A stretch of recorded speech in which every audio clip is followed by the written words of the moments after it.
One TV Patrol.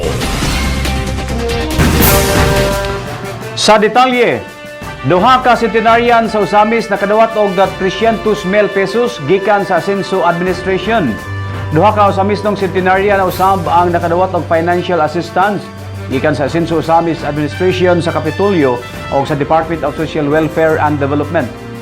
Ang duha ka mga Usamis nung centenarian nga nakadawat og tag 300,000 pesos mao sila si Lula Gregoria Reyes nga taga-barangay Maningkol o Lula Ulolo Ernesto Rosal nga taga-barangay Baybay Triunfo. Sama sa miaging payout, ang matag benepisyaryo nakadawat og tag 300,000 pesos, usa ka gatos kalibo gikan sa City Hall, usa ka gatos kalibo gikan sa Kapitolyo o usa ka gatos kalibo gikan sa National Headquarters sa Department of Social Welfare and Development. Si Consial Cecil Co Maoy nangulo sa cash turnover isip chairperson sa Committee on Senior Citizens and Persons with Disabilities sa konseho sa ngalan ni Mayor Indy Waminal. Pipila ka mga kauban sa konseho nga gipangluhan ni Vice Mayor Bebeneri, Barangay Affairs Officer John Docdor o representative usab gikan sa DSWD Regional Office Region 10.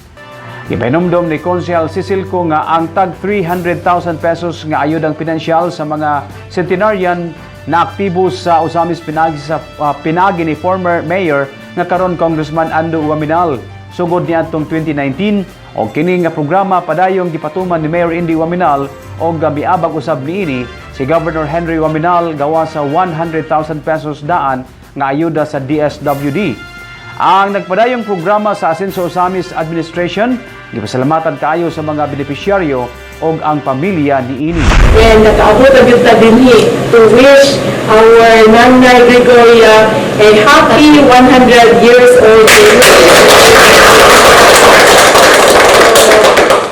I will present the resolution from the city of Usamis.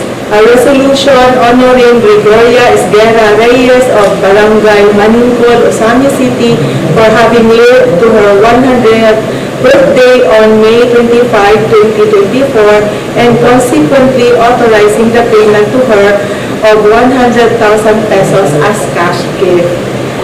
By the virtue of the power vested on it by law, the Sangguniang Panglungsod of Usamis resolves as it hereby resolves to honor Ernesto Sanchez Rosal of Barangay Triunfo, Usamis City for having lived to his 100th birthday on January 19, 2024 and consequently authorizing the payment to him of 100,000 pesos as cash gift. Congratulations! Happy birthday, Tatay Ernesto! Okay kayo. Bahin naman siya magbahin. Praise the Lord! Praise the Lord! Praise the Lord! One TV Patrol.